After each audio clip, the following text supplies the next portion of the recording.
Hey guys, in this video I'll show you how to install Python on Windows 11. Let's begin. First, open your web browser and go to the official Python website, python.org. On the home page, hover over the Downloads tab and click Windows. Now, click the Download Python button for the latest stable version. This will download the installer file to your computer.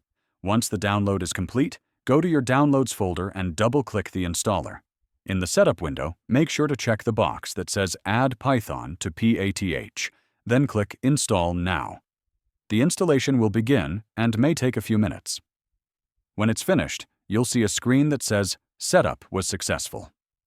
To confirm Python is installed, open the Start menu, search for Command Prompt, and open it. Type Python-version and press Enter. If you see the version number, it means Python has been installed successfully. And that's it. You've successfully installed Python on Windows 11.